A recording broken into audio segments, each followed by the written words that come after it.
प्रतिशत का पहला क्वेश्चन देखो क्या कह रहा है पहला प्रश्न। ए बी से 40% कम है तो बी ए से कितना प्रतिशत अधिक है, राइट। देखो बच्चे, एक ए और एक बी, जब कभी भी दो नंबर के बीच प्रतिशत में तुलना किया जाए, किस में तुलना किया जाए, प्रतिशत में तुलना किया जाए, तो जिससे तुलना किया जाए ना उसको हमेशा क्या करना, 100 मान लेना आप लोग, राइट। क्या मैंने कहा, फिर ध्यान से सुनिए। जब कभी भी दो नंबर के बीच प्रतिशत में तुलना किया जा रहा हो तो उस केस में जिससे तुलना किया जाए उसको क्या करना है, 100 मान लेना है। यहां पर प्रश्न को पढ़िए और देखिए किसकी तुलना किससे किया जा रहा है।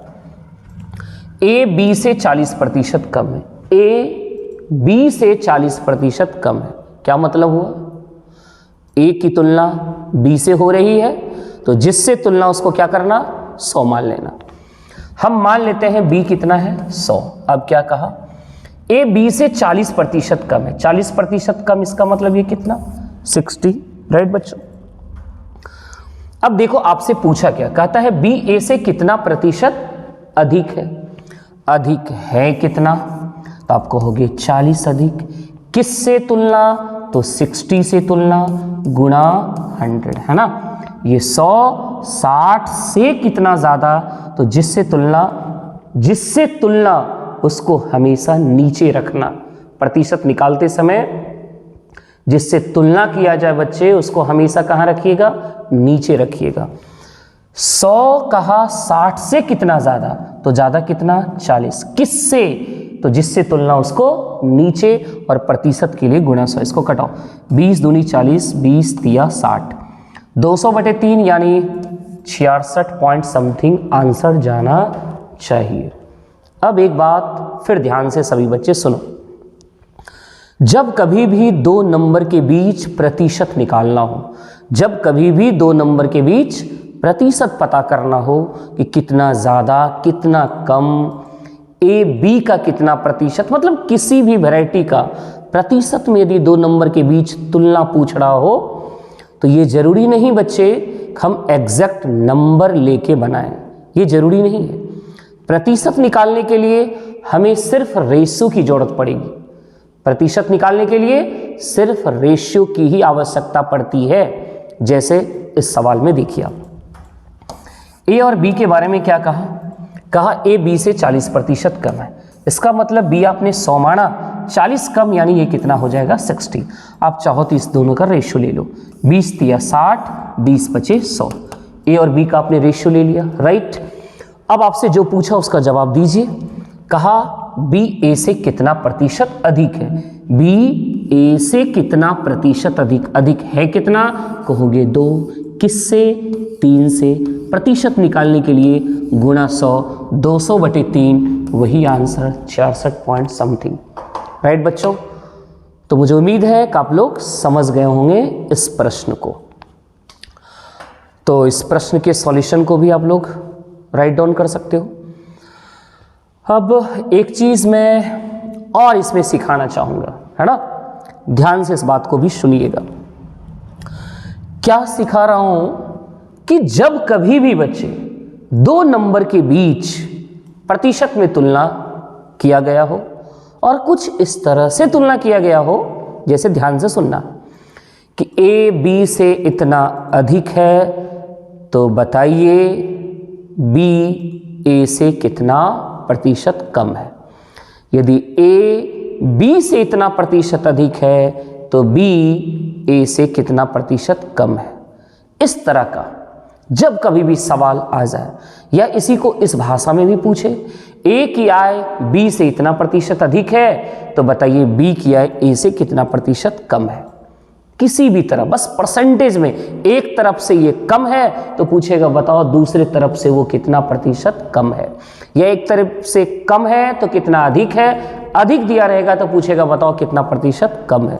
यानी ऐसा सवाल जब कभी भी मिले बच्चे, है ना, इसके लैंग्वेज में देखिएगा बहुत सारे लैंग्वेज आएंगे और उस हर लैंग्वेज में अभी जो मैं बताने जा रहा हूँ आप लोगों को वही कॉन्सेप्ट यूज करेंगे और बड़ा आसानी से सवाल का आंसर आ जाएगा। जैसे देखो यहां पे कहा ए बी से 40% कम है तो बी ए से कितना प्रतिशत अधिक है।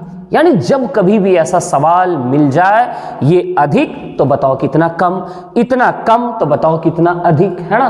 तो कुछ नहीं करना, जितना प्रतिशत दिया हुआ हो उस प्रतिशत को लिखना। नीचे यदि कम है तो 100 में घटा के नीचे लिखना, और यदि अधिक तो 100 में जोड़ के। 40 कम 100 में घटाएंगे कितना, 60 मल्टीप्लाई 100, 20 दूनी 20 तिया 200/3। यानी डायरेक्ट एग्जाम में उत्तर देने के लिए इस कॉन्सेप्ट को याद रखिएगा।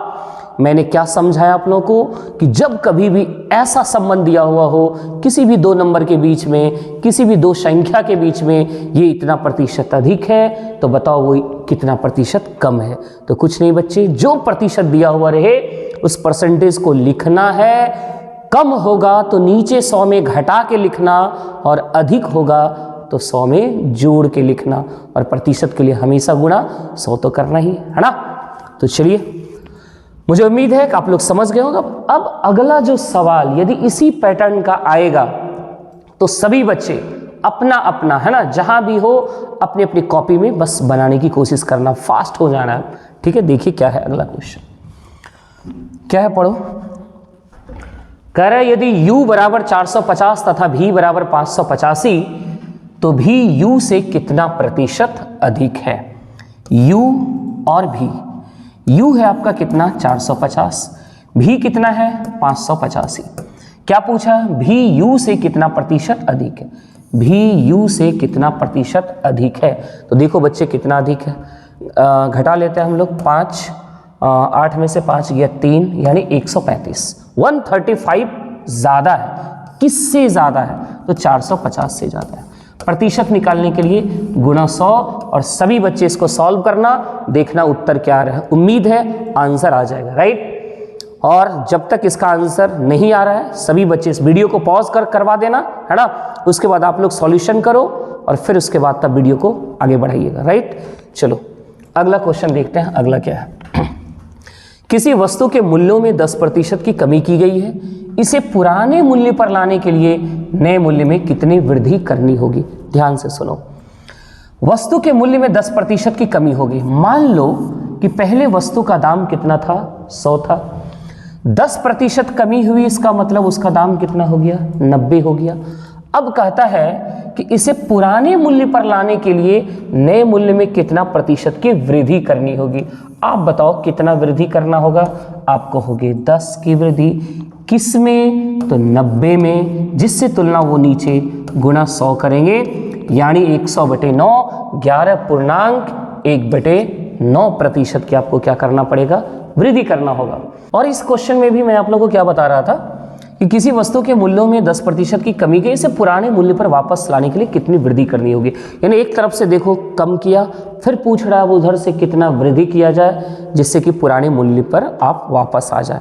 ऐसे कॉन्सेप्ट में भी वही कॉन्सेप्ट को, ऐसे लैंग्वेज में भी वही कॉन्सेप्ट यूज करना है। कौन सा, तो कहा 10% कमी, जितना प्रतिशत की कमी उसको लिखना है, कमी तो नीचे 100 में घटा देना है और गुना 100। देखो तो क्या वही आ रहा है 100/9, बिल्कुल आ रहा है। तो लैंग्वेज चेंज होगा, कई तरह के लैंग्वेज आएंगे, लेकिन उस सभी में आपको यही कॉन्सेप्ट यूज करते जाना है। किसी संख्या में वृद्धि कर दे, पूछे उधर सब कितना कमी किया जाए जिससे प्रारंभिक संख्या के बराबर हो जाए।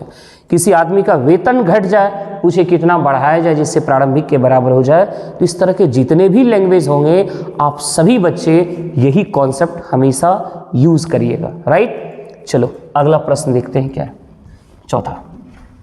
एक कर्मचारी की मजदूरी में 20% कटौती की गई, यदि उसकी मजदूरी को पुनः पहले की मजदूरी के बराबर लाना हो तो उसमें कितनी वृद्धि करनी पड़ेगी।